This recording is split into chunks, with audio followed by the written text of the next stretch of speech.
As mayor of the City of Frederick, I'm honored to serve the people and businesses in the second largest city in Maryland. On behalf of the city, I extend appreciation to the General Assembly for continued support of Frederick's initiatives to improve life for our mutual constituents. Please enjoy this video in which we highlight some of Frederick's most important projects and plans. So with regard to flood risk and prevention, the city has taken a very proactive approach over the previous number of decades, starting with the Carroll Creek Flood Control Project, which was constructed in the mid-'80s, early '90s. That project actually resulted in the downtown revitalization, which we are enjoying today. Frederick now is generating nearly 2 million visitors a year coming to Frederick County, and a lot of those visitors, most of them, at some point in their trip into Frederick County, end up in downtown Frederick. And those visitors coming from more than 50 miles away are dropping more than $1 million a day in the economy of Frederick. We have over 2,200 acres on the east side of downtown Frederick with more than $150 million worth of new development that's planned. And we know that new development tends to come around where you put public infrastructure. And we have a lot of public infrastructure that we're building on the east side of downtown Frederick as well. During the floods of May 2018, some of the damage that we received included scouring around our bridge abutments, loss of a major stormwater pump station, some damage to our newly renovated Color Lake. We've been working proactively with FEMA and now MEMA.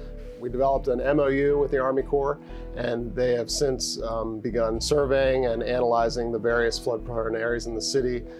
Later this spring, they'll report back to us with an analysis, and they'll provide recommendations and rough cost estimates so that the city can then make a decision moving forward as to what fixes we may be able to implement. The West Side Regional Park is a parcel of land about 135 acres on the west side of the city. We've undergone some extensive consulting work to try to identify the needs for that area, for the entire city as a whole, and what actual amenities we can put into that park. This park can provide a playground. This park can provide the multi-purpose fields that we need. This park could have the indoor aquatic facility with some other rec center type features, community center features. And then this park will also have expansive 5K walking, hiking, and biking trails. I think this park can be so much to so many different people. Recreation and leisure is something different to each person that you ask. Here at Frederick Municipal Airport, we are currently going through a runway extension project. It is for the primary or main runway. Our ultimate goal for this phase of the runway extension project is adding an additional 600 feet to the 5 end of the runway, which is towards Patrick Street. We always look for increasing our aircraft base here. We want to ensure that we have amenities on the field that attract corporate and general aviation users. Frederick and the FAA's goal for general aviation airports is to continue to strive to be self-sustaining, and that's our goal. This section of Moxie Boulevard completes that vital link between US 70 and US 15 on the north side of the city. It helps to remove some of the traffic off of US 15 running through the city. Access for pedestrians, bicyclists, it'll provide wider lanes, 4 lanes where 2 existed before. We've constructed a new bridge to cross the Monocacy to complement the existing bridge.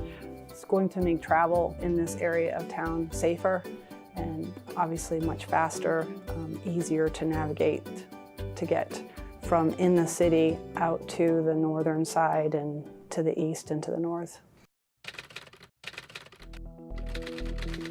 So the Frederick Police Department moved into the county courthouse complex here at 100 West Patrick Street back in 1982. Right now we are operating in a facility, combined space 25,000 square foot. Our space needs assessment says that we should be operating at about 45. Our prisoner processing, we bring prisoners into our Sally Port, and from there they have to climb upstairs to get to the second floor for processing, and then we bring them back downstairs. Within the headquarters facility, we store evidence in our basement, the first floor, and then our crime lab is on the second floor. So they are constantly moving items of evidence back and forth to process and back and forth across the street to criminal investigations.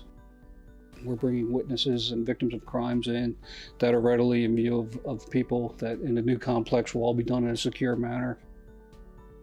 We constantly are going back and forth across the street between special ops, criminal investigations, our professional services division, just to get the job done because that's where the other entities of the department are located.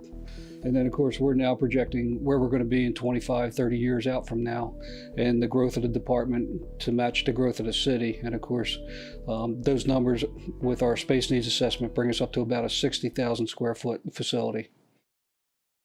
We're driving new opportunity for business right here in Frederick. We're adding a significant extension to our runway at our airport. We're building the center of Monocacy Boulevard, center section of Monocacy Boulevard. We're building a new Rails to Trails program up the East Street corridor. And finally, in the heart of downtown, with the new full-service hotel and conference center, the city is buying the land, building public parking, and leasing the air rights to the hotel operator to build the hotel and the conference center. Downtown Frederick has been incredibly vibrant over the last few years, driving jobs and new private investment. What we're looking at in the future are similar size roadways on the western side of the city that will, again, connect that interchange at 15 and Monocacy Boulevard, Christopher's Crossing, to US Route 40. With all the support from both the city and the county and the state and the FAA, it makes projects like these, it allows airports like Frederick to move forward with these large projects. Otherwise, we would not be able to fund them and continue moving to the future of growing our airport. I think, as a city, we'll continue to explore financial opportunities, to explore partnerships, trying to bring people together to make this park a reality. As part of the city's proactive approach in preparation for major storm events, we do monitor known flooding areas, flood-prone areas, and we do clear our storm drain inlets and our storm drain systems and make sure that everything is in good operating condition. We know that going for a new police headquarters, this is a one-time project. We have one time to get it right.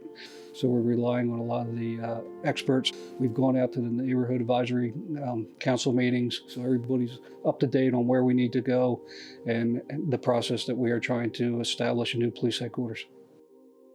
We are expanding economic opportunities, increasing transportation options for automobiles, aircraft, pedestrians, and cyclists, protecting the environment and property, ensuring quality of life and public safety. These are just a few of the ways that Frederick is building on its history to assure a better future. Day down.